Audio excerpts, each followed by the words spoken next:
Welcome back to the channel, everyone. This is Mel from Southside Boy Style.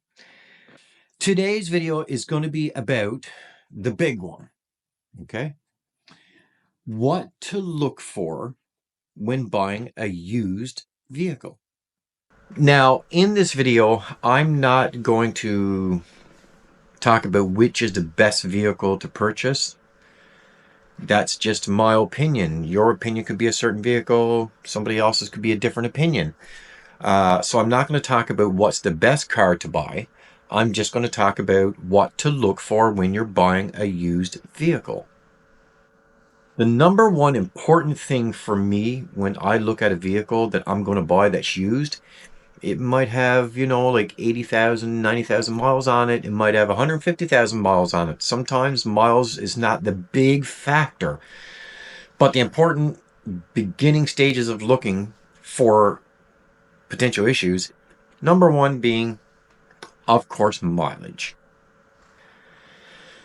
Mileage indicates how much use the vehicle has gotten, and within mileage there's maintenance, and you need to try your best to find out, was the vehicle maintained over the years that the other owner had the vehicle.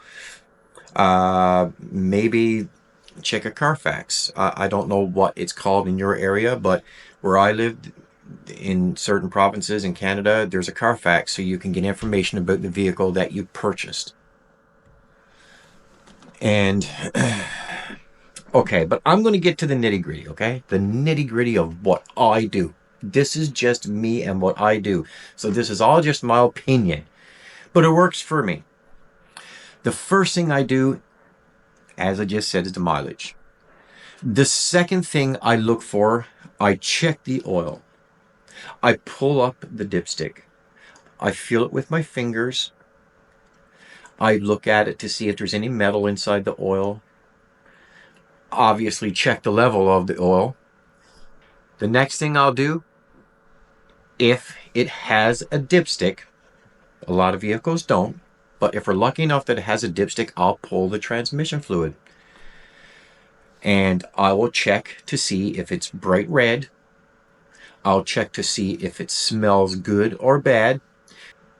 And I will also smell it to see if it smells burnt or smells bad in any kind of way.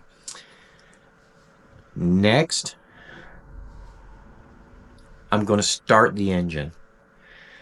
And I'm going to listen to the engine. I'm going to listen for any ticks or noises or strange sounds to the best of my ability. Remember, we're either at a car lot or a private deal. It's hard to really in depth go in, but I'm going to listen to that engine. I'm going to see if I can hear any ticking or strange sounds. And also, as the engine's going, I'm going to unscrew the oil stopper, and I'm going to let the stopper sit on top of the engine unscrewed and see if there's any vibrations with the stopper, and that'll let me know, and that will tell me if there's any base compression that's coming up through the engine, because you don't want that, okay? You don't want base compression. And a sure way to tell is if you lay the loose oil stopper on top of the hole of where it screws in, and if that stopper is moving around when the engine's running, and you move the stopper and put your hand over the hole, and if you could feel air hitting your hand coming up from the engine, pure indication of base compression building up. If there's none of that, that's a check mark. Next thing I will look for, in my area where I live in a little province called Newfoundland on the east coast of Canada. It's a little island. And we use salt on our highways, salt on our roads, salt mostly everywhere in the wintertime when it's slippery conditions, snowy conditions. So we deal with rust bad. I'll check for the rocker panels. I'll do my best to get up and under. I'll check what I can see how good the rocker panels are, how good the bottom of the car is. I'll check all those things. Next, another thing I will do, I will visually walk around the vehicle and check, see if ID lights are working, park lights, brake lights, headlights, all those things, wipers, rear defrost, that's a big one. And the heater, air conditioning for me, it's not a big deal, you know, but of course I'll check it if I can. Depends on what time of year I'm buying the vehicle. But I'll check to see if it works. I'll check the radio. I'll check to see if it has electric seats. I'll see if the seats are working. All the windows. Check all the windows because those motors are expensive if you got to buy them. I'll check see if the button for simple things, that just the button for the gas stopper, if your gas stopper has a button that you got to pull up on, someone's down on the side by the driver's seat. And I'll also check to see if the trunk lever or button, whatever, is in good working order. Basically, check all the functions of the vehicle as best I can as I'm there. Next, if we're in a situation where we can drive it, I'm going to drive it. If I have permission to do that, I'm going to do that. As long as the vehicle is still licensed and insured and in proper working order according to what the seller is telling us, right? I'll take it for a drive, see how it hits, see if I can hear any sounds. I'm thinking about wheel bearings. I'm looking for any lights in the dashboard, making sure, you know, there's no engine lights on or traction control lights on or ABS lights on or airbag lights on, which is a big one. You don't want airbag codes coming up at you, okay? Because that's expensive. Airbag codes are expensive to fix. That's an issue within your airbag system within your vehicle. I'm listening for link bushings, inner tie rods, outer tie rods, ball joints. I'm listening to the rack and pinion to see how that sounds, whether it be electric or the old style rack and pinion. We're not expecting everything to be perfect, but we're hoping that we're not going to have major issues. If you buy a used vehicle for a few $1,000s or, you know, more than a few $1,000s, you don't necessarily mind spending a few dollars for a few minor things. And here's a big one, guys. Here is a big one. Ask if they're going to sell the vehicle certified, which means that they certify the car. They pay for the certification.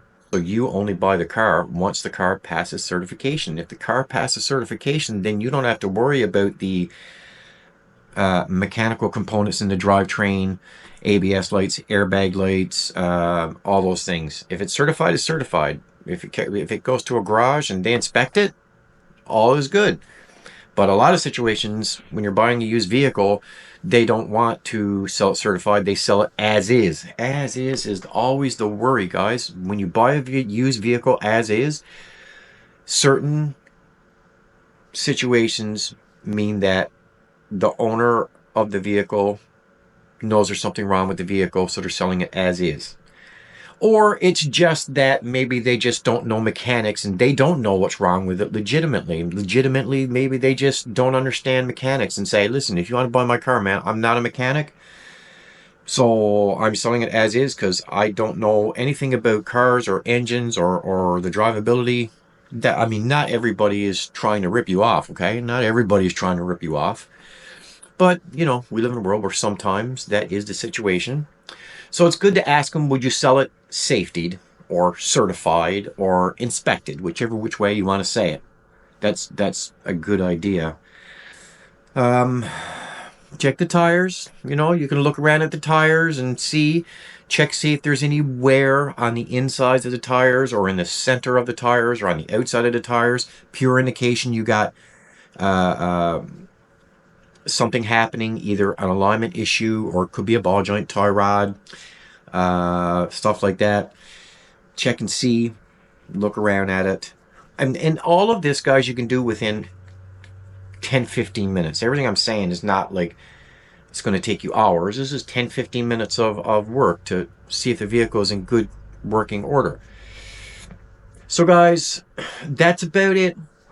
Just, you know, when you go buy a used vehicle, go in there with a clear mindset that you're going to check these issues. So, guys, you know, that's it, right? I mean, just go in with a clear mind and pay attention and check out these things that we were just talking about. And hopefully you end up with a vehicle that's going to last you years to come. I'm probably going to take a lot of heat for what I'm about to say, but it's not always about high mileage, okay? Yes, high mileage do bring down the value of a vehicle, but there's different kinds of high mileage. There's highway high mileage, which is not bad on a vehicle. You're on the highway, it's not stop and go, stop and go. You're at a set speed, you're on the highway, and that's how that vehicle racks up its miles. That vehicle is going to be in a better situation than a vehicle that has the same amount of high mileage that is all in town. Stop and go, lights, stop signs, stop and go. Just, every feature of the car is being manipulated at all times.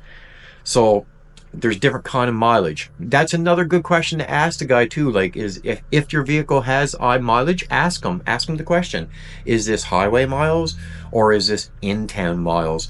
In-town miles is not the one you really want. You would rather he would say, or she would say, this is highway miles. That's the better scenario. That's actually a good thought. I'm glad I remembered to tell you that. Okay.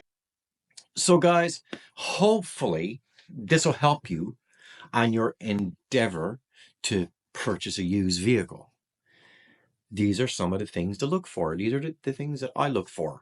And again, this is my opinion. You know, I just have years experience on buying cars and buying used cars. I don't buy new cars. I can't afford new cars, okay? I can only afford to use cars like you guys. So thank you very much for watching this video. I hope this helps you go out and buy that perfect used vehicle. There's a lot of them out there. Trust me, there's a lot of them out there. And if you like this video, give me a like. And if you choose to do so, you can subscribe to my channel. Also, you could just look around down there, just mix it all around with your fingers, and you'll see that you can give me thanks. And anything helps for me to keep bringing all this to you guys.